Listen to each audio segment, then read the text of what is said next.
नमस्कार दोस्तों, stock market technical analysis के आज के इस वीडियो में मैं संजय आपका स्वागत करता हूं। हम लोग देख रहे हैं चार्ट पैटर्न। आज के इस वीडियो में हम लोग हेड एंड शोल्डर और रिवर्स हेड एंड शोल्डर इन दो पैटर्न के बारे में डिस्कस करेंगे। शुरू करने से पहले यदि आपने इस चैनल को सब्सक्राइब नहीं किया तो जरूर सब्सक्राइब कर लीजिए। यदि आप टेक्निकल एनालिसिस पढ़ना चाहते हो, सीखना चाहते हैं, तो हम लोगों ने अलग अलग टॉपिक पर वीडियो बनाकर प्लेलिस्ट में रखे हुए हैं। आप चाहे तो इन वीडियो को देख सकते हैं। हेड एंड शोल्डर और रिवर्स हेड एंड शोल्डर ये दोनों रिवर्सल पैटर्न है। मतलब आपके पास ये पैटर्न बनने के पहले एक प्रीवियस ट्रेंड रहेगा, उसको वो कंप्लीटली रिवर्स करेगा। हेड एंड शोल्डर बनता है at the top of the market, मतलब एक बड़ा अपट्रेंड होने के बाद हेड एंड शोल्डर बनेगा और उसके बाद मार्केट नीचे की तरफ जाएगा। वैसे ही रिवर्स हेड एंड शोल्डर जो है वो डाउन ट्रेंड में बनता है at the end of the down trend. एक लंबा डाउन ट्रेंड है, उसके बाद रिवर्स हेड एंड शोल्डर बनेगा, उसके बाद मार्केट ऊपर की तरफ जाएगा, एक नया वो अप ट्रेंड चालू होगा। इन दो पैटर्न की जो रिक्वायरमेंट है उसमें पहला रिक्वायरमेंट होता है कि एक अपने पास प्रायर अप ट्रेंड होना चाहिए, प्रायर ट्रेंड होना चाहिए। यदि मेरे पास हेड एंड शोल्डर है तो उसमें आपको प्रायर अप ट्रेंड होना चाहिए और रिवर्स हेड एंड शोल्डर के लिए आपके पास प्रायर डाउन ट्रेंड होना चाहिए। हेड एंड शोल्डर पैटर्न के कंपाउंड्स होते हैं, उसमें से पहला कंपाउंड है लेफ्ट शोल्डर, दूसरा जो कंपाउंड है उसको हम लोग बोलते हैं हेड और तीसरा जो कंपाउंड होता है उसको बोलते हैं हम लोग राइट शोल्डर। तो हेड एंड शोल्डर जैसे आदमी का हेड और दोनों साइड के शोल्डर होते हैं, वैसे एक राइट शोल्डर, लेफ्ट शोल्डर और हेड, ऐसा एक पैटर्न है। अभी यहाँ पे नेक लाइन जो बोलते हैं या ब्रेकआउट लाइन बोलते हैं, वैसे ही जैसे बाकी चार्ट पैटर्न में अपने को मिलता है उसको हम लोग नेक लाइन बोलते हैं। और वॉल्यूम जो है हर किसी चार्ट में वॉल्यूम कैसे बिहेव करता है उसके बारे में हम लोगों ने डिस्कस किया था, वैसे ही यहाँ पे वॉल्यूम का भी रोल होता है। दिखने में कैसे दिखता है, देखिए हेड एंड शोल्डर की पहले हम लोग बात करेंगे। तो हेड एंड शोल्डर के लिए रिक्वायरमेंट क्या होता है कि पहले अपने पास एक अप ट्रेंड होना चाहिए, अप ट्रेंड के एंड में आपको हेड एंड शोल्डर पैटर्न मिलेगा। यहाँ पे देखिए ये जो पैटर्न बन चुका है उसको हम लोग बोलते हैं हेड एंड शोल्डर। तो अप ट्रेंड है, उसके बाद पहली बार मुझे मिल रहा है एक लेफ्ट शोल्डर, तो ये जो पहला टॉप पॉइंट है उसको हम लोग बोलते हैं लेफ्ट शोल्डर। उसके बाद स्टॉक नीचे आता है, वापस ऊपर जाता है हेड बनाने के लिए, तो ये जो सबसे ऊपर पॉइंट है, टॉप पॉइंट है, उसको हम लोग हेड बोलते हैं। नीचे आता है, वापस ऊपर जाके राइट शोल्डर बना देता है। उसके बाद स्टॉक नीचे जाता है, लेफ्ट शोल्डर बनने के बाद जो नीचे वाला पॉइंट है या राइट शोल्डर बनने के पहले वाला ये जो नीचे वाला पॉइंट है उनको आप कनेक्ट करोगे तो उसको हम लोग नेक लाइन बोलते हैं या सपोर्ट लाइन बोलते हैं। इसको हम लोग ब्रेकआउट लेवल भी बोल सकते हैं। यहाँ पे आप टारगेट की बात करें या जो ब्रेकआउट लेवल ब्रेक होने के बाद टारगेट की बात करें, तो ये जो मेरा नेकलाइन लेवल से हेड का जो टॉप पॉइंट है उसमें जो आपको डिफरेंस मिलेगा, उस डिफरेंस को ब्रेकआउट लेवल पे माइनस करोगे तो आपको अपना टारगेट मिलेगा। आप यहाँ पे एक बात ऑब्जर्व कर सकते हैं कि मेरे पास एक प्रायर अप ट्रेंड है, उसमें स्टॉक जब ऊपर नीचे कर रहा है तो लेफ्ट शोल्डर है वो जनरली आपके अप ट्रेंड जो लाइन है उसके अंदर बना देता है, ठीक है। और जो हेड जो है, हेड का जो हाफ पोर्शन है, मतलब लेफ्ट शोल्डर बनने के बाद स्टॉक नीचे आकर ऊपर जाने लगता है, तो ये जो पर्टिकुलर पोर्शन है वो आपके ट्रेंड लाइन के अंदर बनेगा। तो ये जगह पे कहीं तो ट्रेंड लाइन जब हेड पूरा होने को जाता है उस टाइम पे वो पहली बार ट्रेंड लाइन को ब्रेक करता है, ठीक है। उसके बाद ब्रेक करने के बाद जब स्टॉक नीचे की तरफ आकर लेफ्ट हैंड शोल्डर का जो लो पॉइंट है उस पे यहाँ पे सपोर्ट लेकर वापस जब जाता है तो जनरली अप ट्रेंड लाइन है उसको क्रॉस करके ऊपर नहीं जाता। कभी कभार हो सकता है कि जाएगा, मगर मोस्ट प्रोबेबली ये जो अप ट्रेंड लाइन है उसको आप आगे ले लोगे तो यहाँ पे वो सपोर्ट का काम करे, तो यहाँ पे वो रेजिस्टेंस का काम करेगी। और राइट हैंड शोल्डर का जो प्राइस एक्शन है वो जनरली आपके प्रायर अप ट्रेंड लाइन के ऊपर नहीं जाएगा, यहाँ पे रेजिस्टेंस लेकर नीचे आएगा और यहाँ पे ब्रेकआउट देगा। अब यहाँ पे देख सकते हैं लेफ्ट हैंड शोल्डर और राइट हैंड शोल्डर दोनों को मैंने एक लेवल पे दिखाया है। आइडियली दोनों एक लेवल पे होने चाहिए, मगर जरूरत नहीं है, दोनों का लेवल कुछ भी हो सकता है। यहाँ पे वैसे ही नीचे पे जब देख रहे हैं लेफ्ट हैंड शोल्डर बनने के बाद जो लो पॉइंट बना है या राइट हैंड शोल्डर बनने के पहले वाला जो लो पॉइंट है उनका लेवल भी ऊपर नीचे हो सकता है।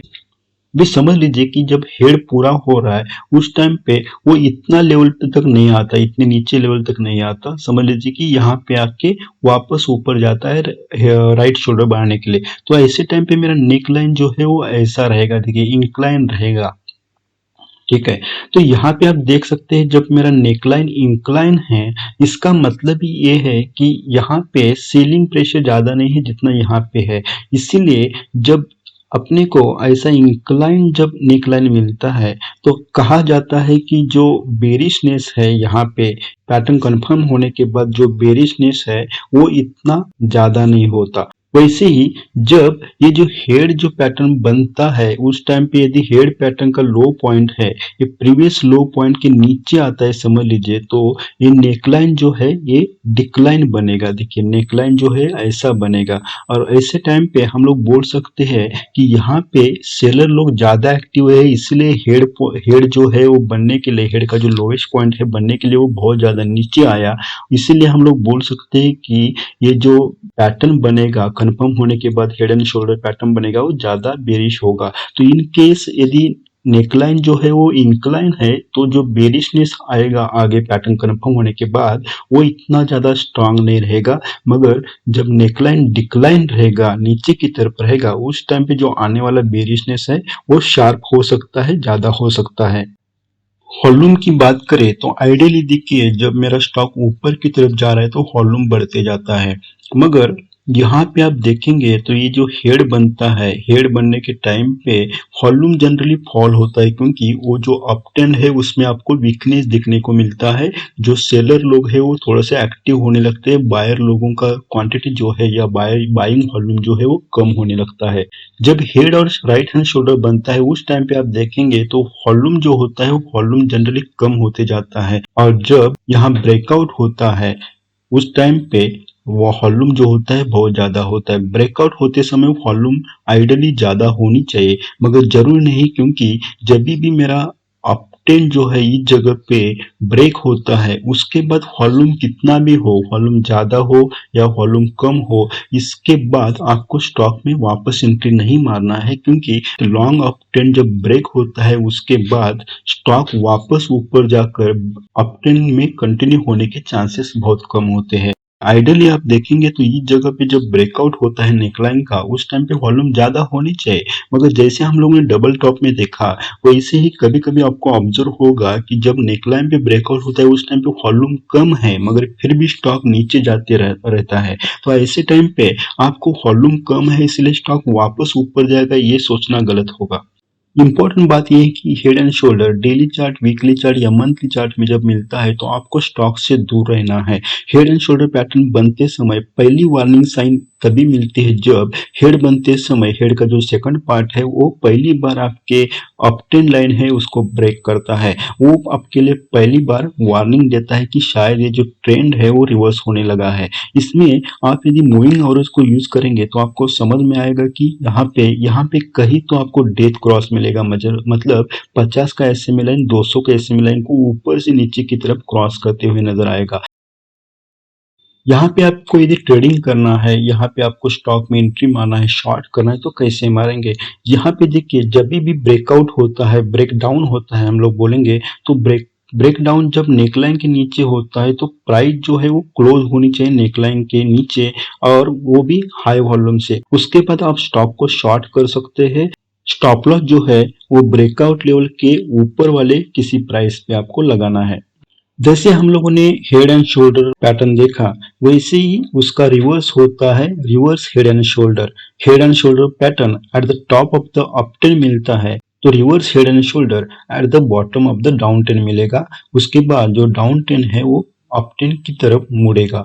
यहाँ पे आप देख सकते हैं कि मेरा डाउन ट्रेंड चल रहा है, उसमें स्टॉक नीचे आकर पहला मुझे लेफ्ट शोल्डर बना देता है, वापस ऊपर जाता है, नेक लाइन पे पहला टॉप पॉइंट बनाता है, नीचे जाता है, हेड बना देता है, वापस ऊपर जाकर प्रीवियस जो टॉप पॉइंट है उस जगह पे कहीं पे सपोर्ट लेकर नीचे जाता है और जो ट्रेंड लाइन है उस जगह पे रजिस्टेंस लेकर वापस ऊपर जाता है।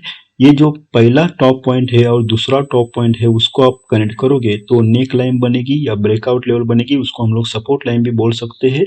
यहाँ पे वो ब्रेकआउट देता है उस टाइम पे वॉल्यूम ज्यादा होना चाहिए। आपको टारगेट की बात करें तो यहाँ पे नेकलाइन से हेड का जो टॉप पॉइंट है वहां पे जो भी आपको डिफरेंस मिलता है उस डिफरेंस को ब्रेकआउट लेवल पे आपको ऐड करना है, आपको टारगेट मिलेगा। दोनों पैटर्न में हेड एंड शोल्डर या reverse head and shoulder pattern में दोनों जगह पे आपको रीटेस्टिंग का चांस मिल सकता है। हर जगह पे आपको रीटेस्टिंग नहीं मिलती। ये डिपेंड होता है कि जब ब्रेकआउट होता है उस टाइम पे सेलर और बायर लोग हैं उनका बिहेवियर कैसा होता है, उसके ऊपर डिपेंड होता है।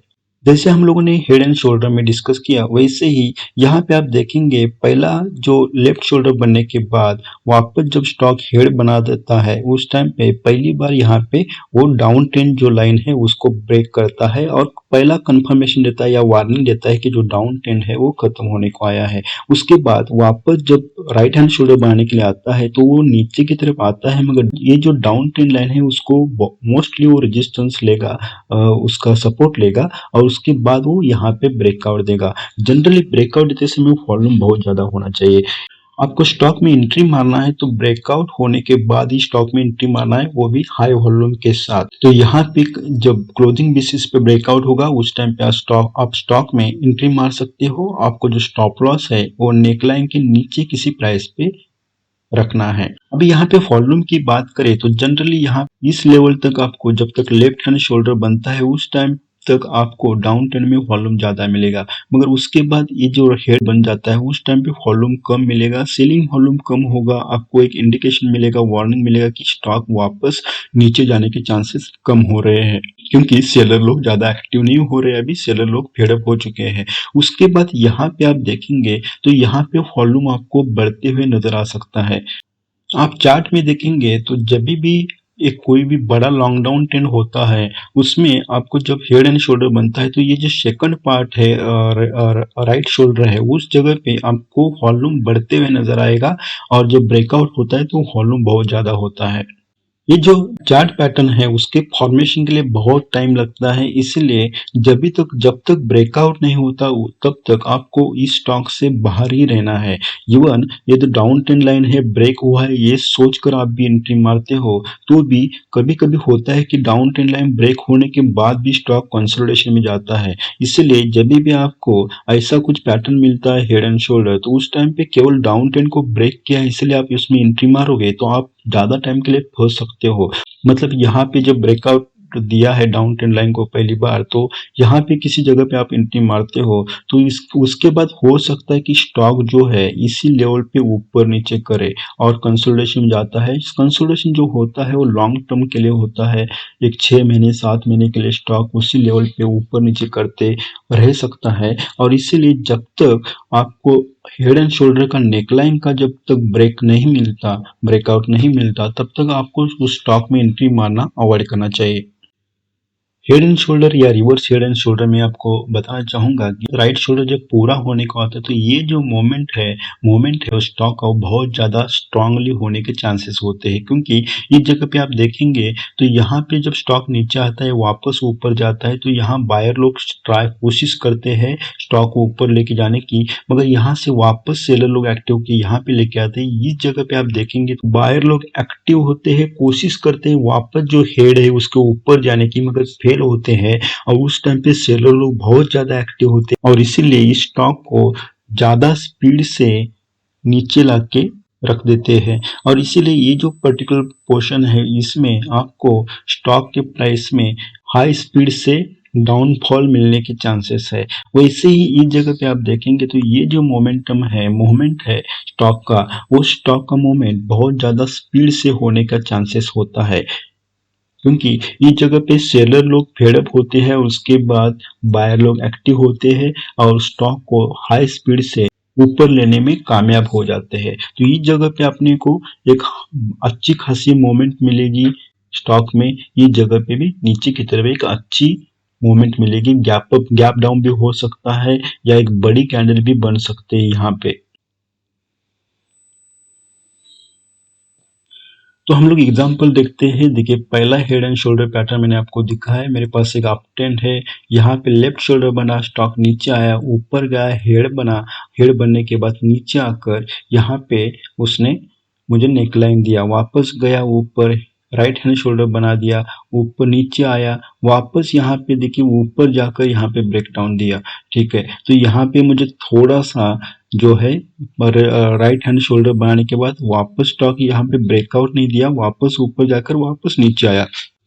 तो ऐसे आइडियल पैटर्न नहीं है, मगर आप मोटा मोटी इसको बोल सकते हैं कि ये जो है हेड एंड शोल्डर बन चुका है।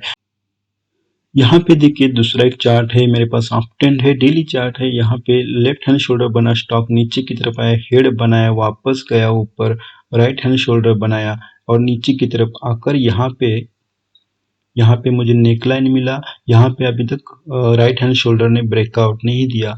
ब्रेकआउट देने के बाद ये जो है आपको डिफरेंस मिलेगा प्राइस में, उसको ब्रेकआउट होने के बाद आपको उसको माइनस करोगे तो आपको ये जगह पे कहीं तो टारगेट मिलेगा। यहाँ पे देखिए एक अप ट्रेंड है, पहला शोल्डर बना, लेफ्ट हैंड शोल्डर, बाद नीचे आया, ऊपर गया, नीचे आया, वापस ऊपर गया और ये अपने को हेड एंड शोल्डर बन चुका है। यहाँ पे उसने ब्रेक डाउन किया, उस टाइम पे वॉल्यूम भी ज्यादा है। ट्रेंड लाइन जब मारते हो तो ट्रेंड लाइन को इस जगह पे पहली बार हेड ने जब ब्रेक किया, वो आपके लिए एक सिग्नल था। उसके बाद जब राइट हैंड शोल्डर बन रहा है, देखिए यहाँ पे ट्रेंड लाइन के ऊपर वो जनरली नहीं जाता। यहाँ पे आप देख सकते हैं पहला लेफ्ट हैंड शोल्डर नीचे आया, वापस हेड बनाया, नीचे आया और राइट हैंड शोल्डर बनाकर यहाँ पे नेकलाइन है उसको ब्रेक किया। ये जो टारगेट रहेगा उसको आपको यहाँ पे माइनस करोगे तो ये जो आपको यहाँ पे कहीं तो आपको टारगेट मिलेगा। रीटेस्टिंग की भी कोशिश की गई है। तो ये देखिए पहला चार्ट है अपना reverse head and shoulder pattern का। इतना स्टैंडर्ड चार्ट पैटर्न नहीं है, मगर आप देख सकते हैं कि ओवरऑल जो डाउन ट्रेंड है, उसके बाद लेफ्ट शोल्डर बना, स्टॉक ऊपर गया, पहला टॉप पॉइंट लिया, नीचे गया, राइट हैंड शोल्डर के बॉटम पॉइंट के नीचे आकर वापस ऊपर जाकर नेक लाइन बनाया जाता है, नीचे आकर यहाँ पे ब्रेकआउट देता है। इस जगह पे ब्रेकआउट देने के बाद आपको टारगेट मिल रहा है। यहाँ देखिए एक मैंने कहीं से उठाकर डाल दिया है चार्ट। यहाँ पे लेफ्ट शोल्डर बना, नीचे आया, हेड बना, नीचे आकर राइट शोल्डर बना के यहाँ पे ब्रेकआउट दिया है, नेकलाइन ऐसी बन चुकी है। टारगेट जो है वो ये जो बीच वाला जो पॉइंट है, यहाँ पे आपको जो प्राइस लेवल मिलेगा उसको यहाँ पे आपको माइनस करना है। अभी ये जो है प्राइस आपको अप्रोक्सीमेट मिलेगा, एग्जैक्टली नहीं मिलेगा, मगर वो मिनिमम टारगेट आप कंसिडर करते हो। यहाँ पे देखिए एक स्टैंडर्ड पैटर्न बन चुका है। स्टॉक ऊपर की तरफ जाके right hand shoulder, left hand shoulder बनाता है, नीचे आता है, हेड बनाता है, नीचे आता है, राइट शोल्डर बनाकर यहाँ पे ब्रेकआउट देता है। ब्रेकआउट देने के बाद यहाँ पे रीटेस्टिंग मिलता है। टारगेट जो होगा ये जो है इन दोनों के नेकलाइन और हेड के बीच में जो गैप है उसको यहाँ पे माइनस करना है। यहाँ पे देखिए एक कहीं से मैंने चार्ट को जस्ट उठाया आपको दिखाने के लिए केवल, कि आपके पास एक डाउन ट्रेंड है, उसके बाद लेफ्ट शोल्डर बना, हेड बना, रिवर्स बन गया, राइट हैंड शोल्डर बना, यहाँ पे उसने ब्रेकआउट दिया है। एक अच्छा खासा डाउन ट्रेंड था, उसको इस जगह पे ब्रेकआउट दिया, उसके बाद स्टॉक अप ट्रेंड की तरफ जा रहा है।